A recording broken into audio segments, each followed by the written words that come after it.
Selamat pagi saudara-saudari semua yang di online juga, selamat pagi. Hari ini kita melihat kitab Amsal pasal 8 yang disampaikan oleh Pastor Hawkit.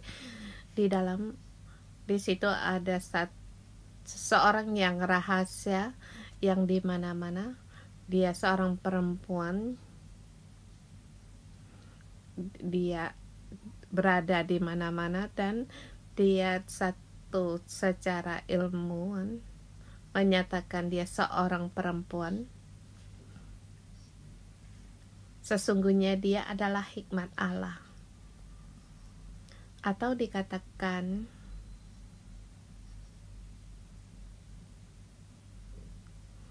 seorang tokoh, orang yang ada.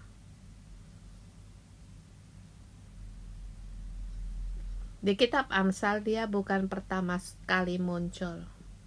Sesungguhnya di pasal pertama dimulai sudah menyebut bahwa perempuan yang berhikmat ini. Bahkan di awal dikatakan hampir sama di pasal dengan 8. Seperti pasal 1 ayat 20. Dikatakan, hikmat berseru nyaring di jalan-jalan, di lapang-lapangan ia memperdengarkan suaranya. Artinya, dia bukan hikmat yang tersembunyi, seperti harus bertanya peramal untuk membayar dengan harga untuk mendapatkannya, tetapi di mana-manapun dia berada. Dan dia katakan kita bisa mendapatkan hikmat dengan leluasa, dan dia memenuhi di seluruh suasana, dan juga terus memperdengarkan suaranya. Dia takut kita tidak dapat mendengar, bahkan dikatakan dia memperdengarkan suaranya di jalan-jalan. Kalau kamu mendengar suaranya, maka kamu akan tahu bahwa hikmat lagi berseru kepadamu. Dia berseru dengan nyaring, bukan di tempat yang tinggi atau di tempat rahasia baru menemukannya, tetapi dimanapun dia berada. Kamu menyeberang jalan, dia di situ. Kamu naik bis juga, dia di situ. Bagaimana kamu mengadakan hubungan dengan sesama, aku juga berada di situ. Kalau hatimu terbuka, dimanapun kamu akan mendengarkan suaranya.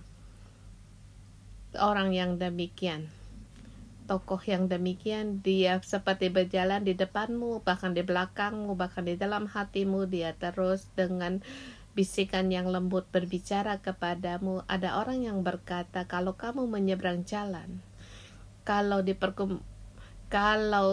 sekelompok orang ada jangkrik, maka kalau kamu dengar suara jangkrik, maka kamu bisa membedakan orang yang bisa membedakan suara.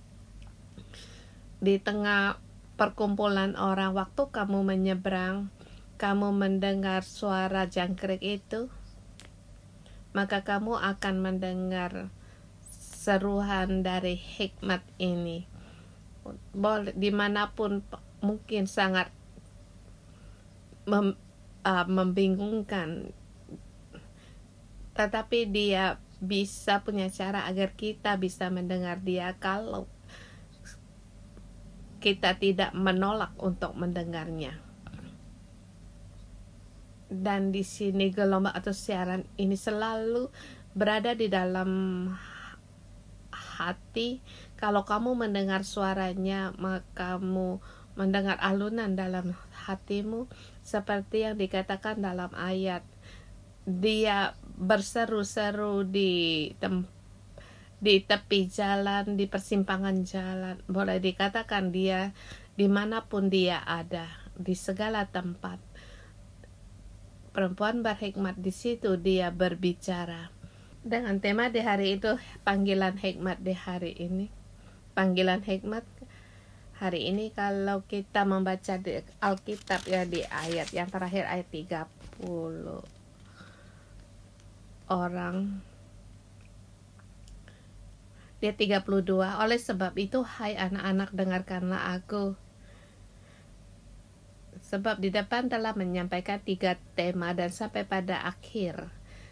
Dan sekarang dikatakan, dengarkanlah aku, jangan menganggap itu, jangan mengabaikannya, jangan seperti mendengar tapi tidak mendamar, tetapi sebab itu dengarkanlah aku sekarang.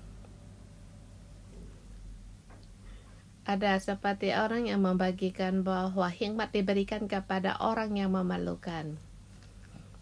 Tetapi hikmat diberikan kepada semua orang, bukannya yang merasa spesial sendiri mempunyai keperluan. Ya sungguh, pada saat kita punya keperluan spesial, sesungguhnya kita akan lebih lagi mendengar dengan jelas. Sebab di dalam kita punya kerinduan. Tapi Roh Kudus bukan hanya berbicara kepada orang yang atau wanita berhikmat. Hikmat ini bukan hanya berbicara kepada orang yang di dalamnya memperoleh kebutuhan khusus, tetapi dia di seluruh alam semesta. Setiap matahari terbit dan matahari terbenam, dia ada di situ memperdengarkan suaranya. Sebab di seluruh bumi yang diciptakan, dia ada di tengah-tengahnya. Segala konsep ada bagian dengan dia. Ada jelasnya dia menyatakan, dia yang menyatakannya. Tetapi tidak ada yang bagiannya tidak ia jelas, tetapi dia telah menyatakan dirinya di situ. Seperti kita membaca kitab Mazmur pasal 19. Ada bersuara atau tidak bersuara, seluruh langit dan bumi memberitakan suara Allah yang bisa didengar.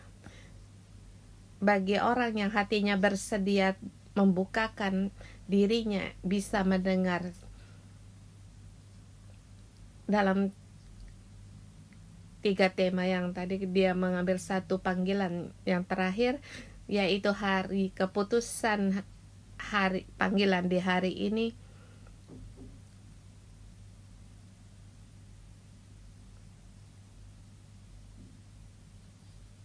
Di bagian dari sini akarnya, saya merasa dia menjelaskan dengan jelas. Di sini kita bagi dalam 4 bagian, ayat 1 sampai dengan 11. Poin yang pertama, panggilan yang sangat jelas. Dia tidak dengan sembunyi-sembunyi.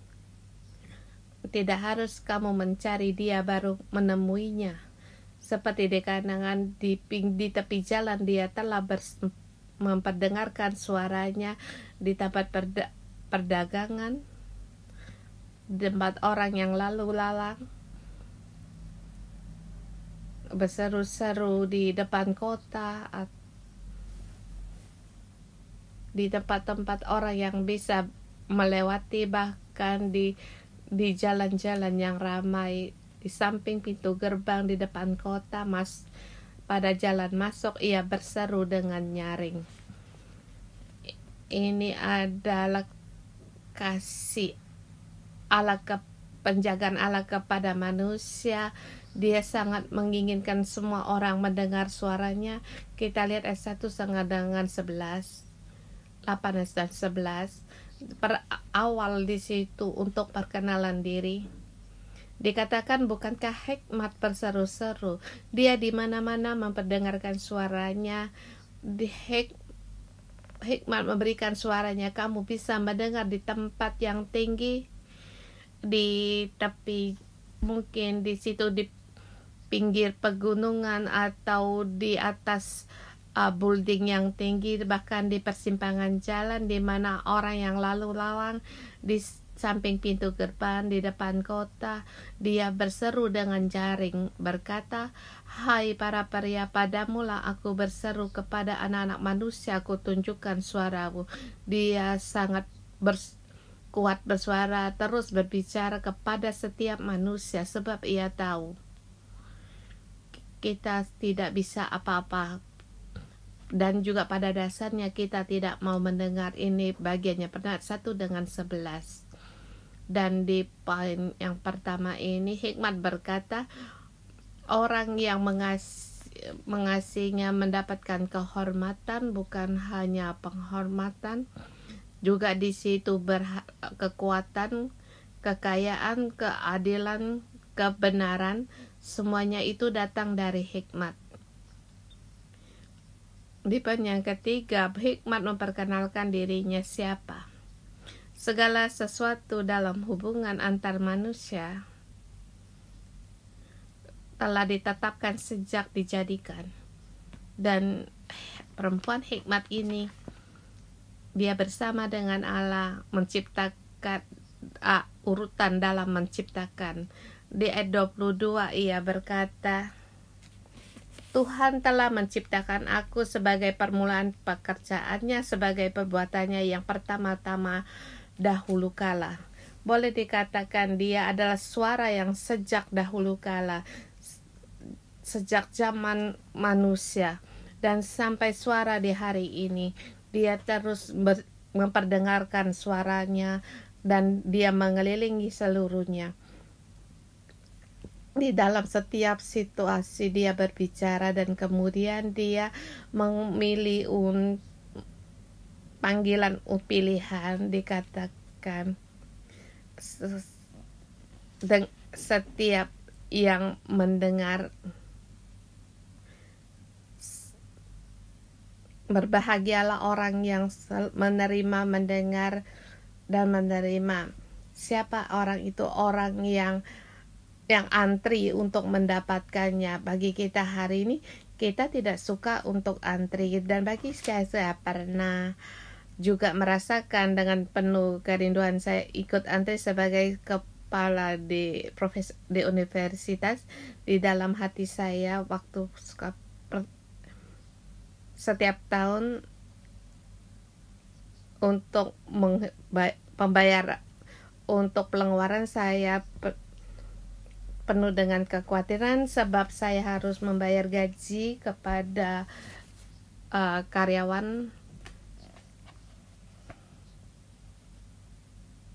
Saya sering-sering di situ berdoa, dan saya berpikir tentang ayat ini. Atau dengan kata yang lebih kasar, saya katakan seperti pengemis. Saya di depan pintu mengetok pintu agar makan dan minum kita hari ini diberikan kepada kita.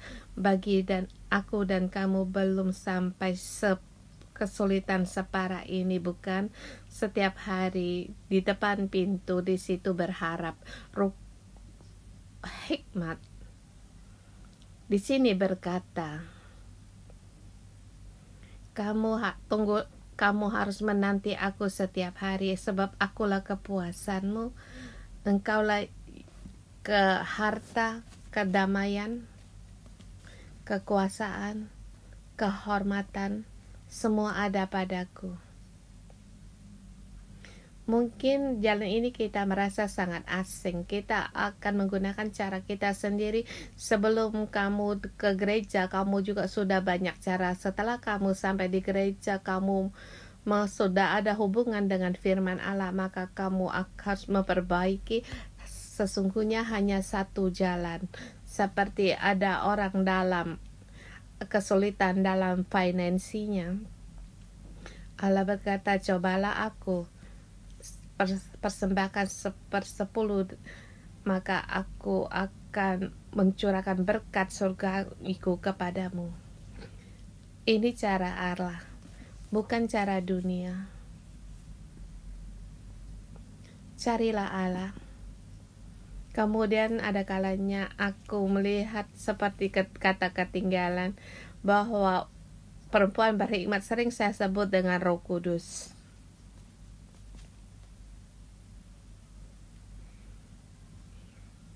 Sesungguhnya saya bisa terima berkemak, sebab Roh Kudus di situ seperti ada pelindungan. Sepertinya kamu mengenal Dia, tetapi kamu temukan lebih banyak lagi yang bisa kamu kenal.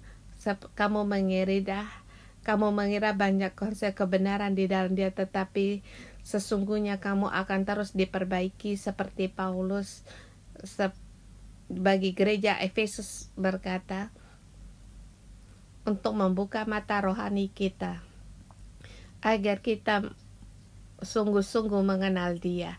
Kita mengira kita mengenal dia, tetapi kita tidak tahu sesungguhnya kita tidak mengenal dia. Sesungguhnya dia bersedia untuk kita kenali. Kalau tidak, dia tidak perlu setiap hari memanggil orang-orang dunia. Suatu hari kamu akan mendengar, kamu menerima. Itu adalah awal dan perlu waktu untuk berjalan. Hanya pengetahuanmu bertambah banyak. Belum lagi sampai seumur hidup setiap hari di dalam hatimu yang kamu rindukan hanyalah dia. Kalau ada waktu lenggang atau waktu kamu sibuk, suaranya akan timbul di dalammu. Inilah roh Allah yang Allah kita. Di kitab Amsal, dia punya 4 tokoh. Salah satunya yaitu perempuan yang berhikmat yang berbicara kepada dunia. Sesungguhnya dia telah diam di bumi. Dia menciptakan langit dan bumi dan segala unsur konsepnya dan hukum-hukumnya. Dia membantu orang untuk mengenal hukum-hukumnya. Ayat 1 sampai dengan pasal 1 sampai 9 dikatakan kata pengantar dari seluruh kitab dalam 9 pasal ini sangat penting. Dia Amsal yang satu paragraf yang berbicara, dan setelah di pasal 10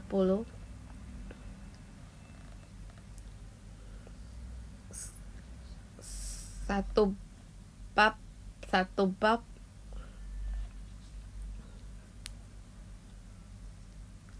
pasal 8 dengan ke-7 dan 9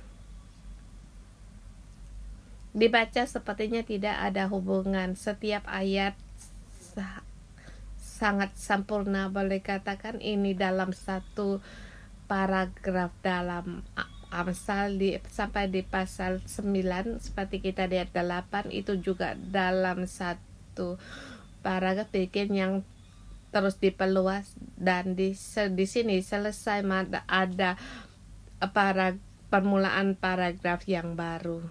Di sini ada 9 sampai 9 ada 9 tokoh. Pertama, ayah harus mendengar ayahmu. Kedua, wanita atau perempuan yang berhikmat yang berkata Lady Wisdom. Perempuan yang menikah. Perempuan kita tidak tahu situasi pernikahannya. Dia mengasihi aku mengasihi dia. Yang mencari aku maka akan mendapatkan. Dia perempuan yang sangat cantik. Dia dipenuhi cinta kasih dari Allah.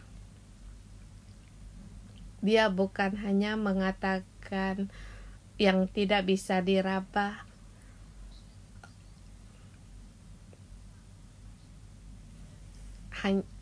tapi segala sesuatu dikatakan hikmat dimulai dari hubungan dengan dia. Di bahasa Ibrani kata ini disebut hokmah, seperti ikut mama kerja, hokmah. Hikmat menjadi sebagai manusia sepertinya belajar dari ibumu, bukan? Dan kitab Ibrani bersama hokmah. Dia nama seorang perempuan, maka kita sebut dengan Lady Wisdom. Dan ayah yaitu Af, seperti Afu. Anakku, kamu harus atau hai anak-anakku. yaitu seorang ayah, dan kedua orang yang lain. Di ayat 9 juga muncul beberapa kali dikatakan orang yang di hal-hal yang dibenci Allah ada 6 dan 7 yang menjadi kebenciannya. Sebenarnya dikatakan melihat kepalanya benci sampai kakinya. Dari atas awal sampai akhir Tuhan sangat membenci hal ini, yaitu yang kurang ajar, yang bebal. Seperti hari ini juga masih banyak seperti kamu mendapatkan telepon yang tidak tahu identitas atau kata-kata yang menakutimu atau kata-kata yang memikatmu atau kata-kata yang membutuhkan. Di hari ini banyak teleponnya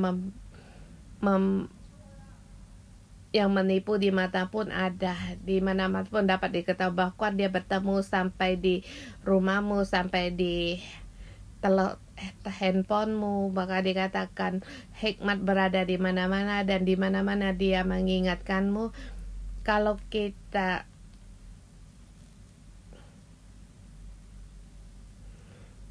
kita bukan di zaman banyak penipuan lewat telepon, kita tidak tahu bahwa penjahat ini ada di samping kita. Kita begitu sangat memerlukan perempuan hikmat ini untuk mengingat kita. Yang paling sederhana, mengambil HP kita atau WhatsApp, memberikan pesan. Waktu kamu ambilkan, maka kamu punya kemampuan untuk membedakan, maka kamu tahu bahwa Roh Kudus di situ mengajarmu. Tetapi banyak orang yang tidak punya pembedaan itu, bahkan menerima akan pesan-pesan itu.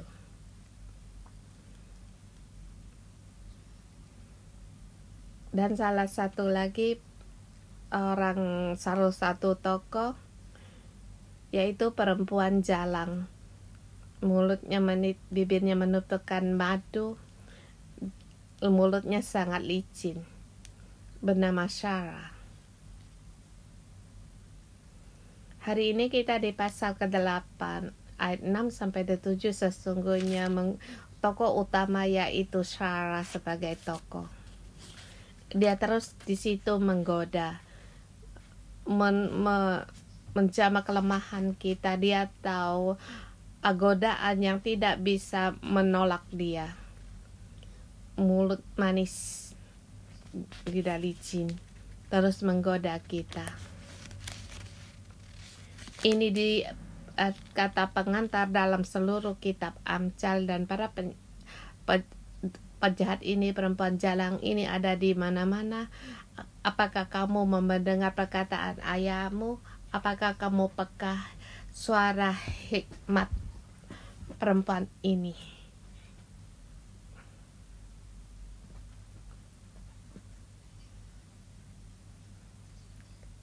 Dan penjahatnya menggunakan kata tipu muslihat. Bukan tentu dia langsung berbicara, tapi mungkin dengan suaranya bisa memikat hatimu, atau dengan pandangan matanya kamu tahu bahwa dia memberikan pesan.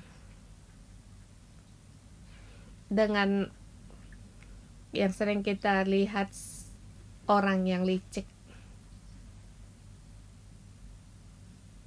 dengan pandangan mata atau dengan kedip-kedip mata,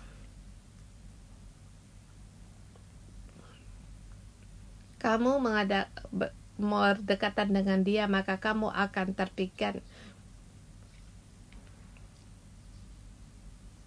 Dia banyak menggunakan gerakan, maka kamu mengikuti dia. Komunikasi menggunakan bahasa isyarat tubuh. Tetapi perempuan hikmat ini langsung berbicara kepada kita. Dengan tangannya dia menulis.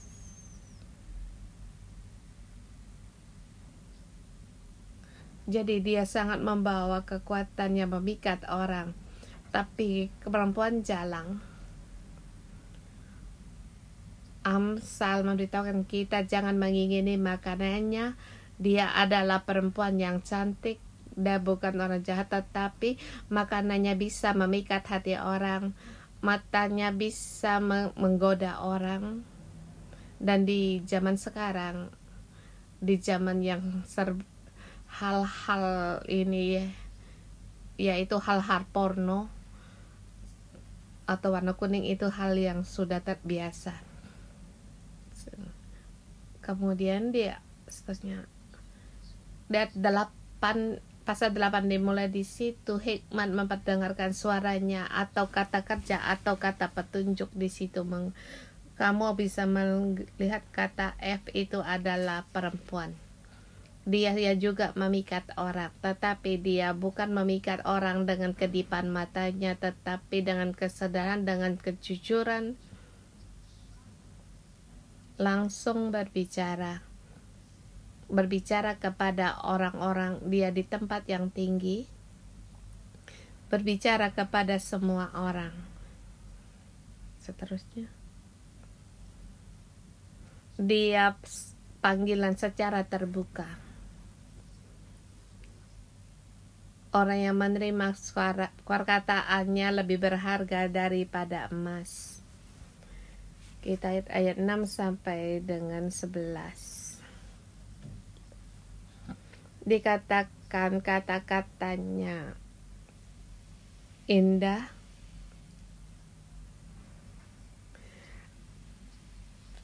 bibirnya tentang kata-kata yang tepat. Kita telah terbiasa mendengar suara dunia. Mungkin terhadap ini kita tidak berminat. Mungkin telinga kita belum dibenari dengan kebenaran kata-kata yang tepat. Tidak semua orang merindukan, tetapi ini cara dia bekerja, sebab yang ia katakan itulah kebenaran, dan perkataan mulutnya sangat membenci pada kejahatan. Apakah mulutmu juga suka apakah kamu suka kebenaran? Atau buka YouTube atau teleponmu, banyak orang yang berbicara seberapa jahatnya dan memikatmu untuk terus bermain dengan game ini.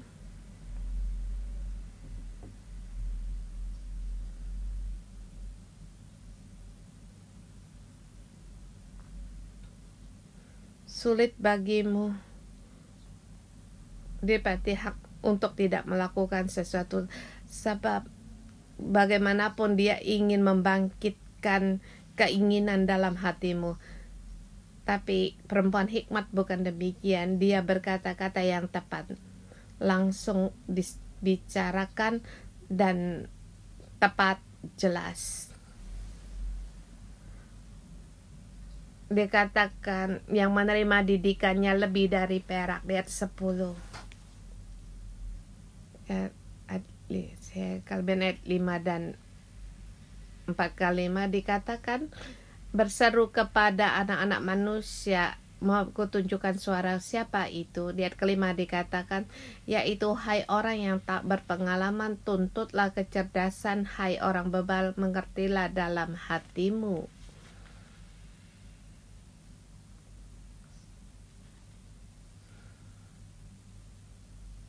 Ini bukan satu hal yang kamu suka dengar. Kalau hari ini kamu datang di renungan pagi, pertama ada orang yang berkata kepadamu, kamu adalah orang yang bebal, kamu orang yang tidak berpengalaman, kamu dibutakan, memberitahumu kamu tidak mengerti, hatimu hanya menginginkan hal yang tidak seharusnya. Bagaimana reaksimu? Perkataan ini akan membentrok hatimu, maka punya perlawanan mengapa kita sering katakan di dalam kita banyak kelereng dalam kita, sebab kalau kata-kata terlalu keras bagi kita, kalau kamu tidak dapat menahannya, kamu akan rebah, bahkan berdiri goyah, atau kamu bisa pingsan kalau tidak bisa menghadapinya. Kita harus dengan tenaga, kekuatan untuk menahannya, tapi inilah kenyataan bagi kita, sebab perempuan hikmah berkata dengan jelas, dengan sederhana, tepat. Bagaimana kita menerima suaranya? Katanya ayat 11. Sebab suaranya lebih berharga daripada permata, yaitu kita harus membuka mata kita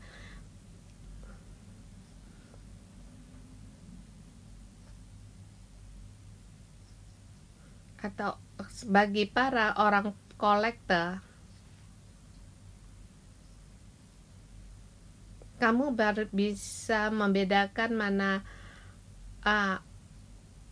arloji yang bermerek atau arloji yang biasa, atau itu batu atau batu permata. Orang-orang yang kolektor, mereka punya pengalaman, mereka bisa membedakan. Kalau perempuan hikmah berkata kepada kita SSS, yaitu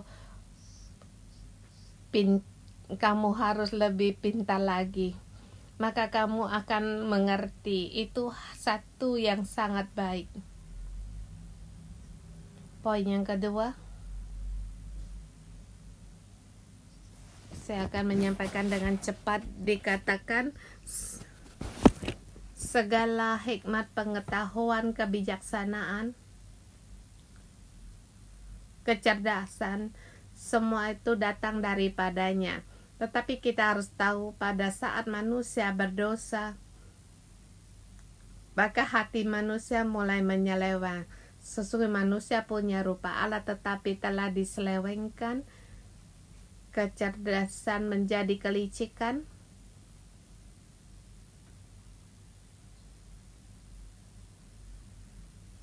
jadi kita tidak mengerti pengetahuan Allah yang secara sederhana. Yang lebih kita kenal yaitu kejahatan, kecongkakan, tingkah laku yang jahat, mulut yang penuh tipu muslihat.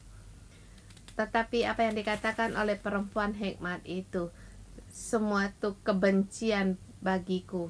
Dan hari ini juga berkata kepada kita, apakah kita juga benci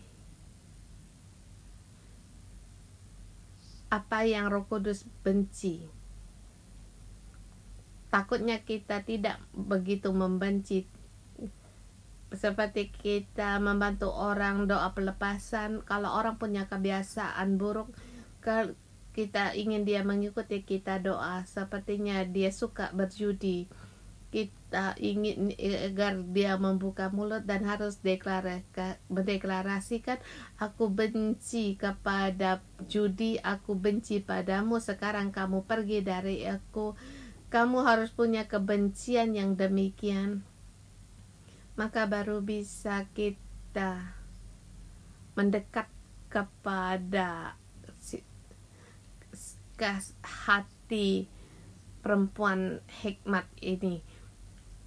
Bukan ini pergumulan perorangan, bahkan para raja, pembesar juga harus berdasarkan dia untuk menetapkan keadilan, kerajaan yang benar dan keadilan, maka kerajaan kedudukannya baru bisa kokoh. Hati yang adil telah diberikan kepada manusia. Hanya saja kita jatuh dalam dosa, semakin menjauh darinya. Dan perempuan hikmat hari ini kembali mengundang kita untuk datang kembali, dengarkanlah firman Allah, penuh kekuatan dan hikmat. Penuh kekuatan, bahkan iblis pun mendengarnya. Jadi kita bisa menyembuhkan penyakit dan mengusir setan. Dan sampai di bagian yang ketiga mengatakan hikmat yang menetapkan ciptaan, dan juga seperti dia menetapkan urutan dari manusia dan juga ciptaan, jadi dia dapat dipercaya. Ayat 22 sampai dengan 26. Di poin ini kita harus membaca, Tuhan telah menciptakan aku sebagai permulaan pekerjaan, sebagai perbuatannya yang pertama-tama dahulu kala. Sebelum dunia segala sesuatu ada, dia sudah ada. Sesudah pada zaman purbakala aku dibentuk pada mula pertama sebelum bumi ada. Dunia belum ada, dia sudah ada. Sebelum lagi ada air samudra raja, belum ada sumber-sumber syarat dengan air.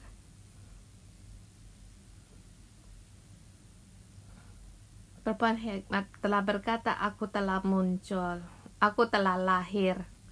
Belum lagi ada gunung-gunung, bukit-bukit, aku telah lahir diulangi kembali. Sebelum ia membuat bumi dan pedang-pedangnya atau debu dataran yang pertama, aku telah lahir.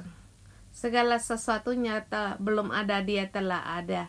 Dia bersama Tuhan pencipta, sang pencipta, dia telah ada. Dia menetapkan garis langit, permukaan air, samuraja, agar air menentukan batas pada laut, dasar-dasar bumi, bahkan sistem hukum keadilan. Perempuan ini juga tahu.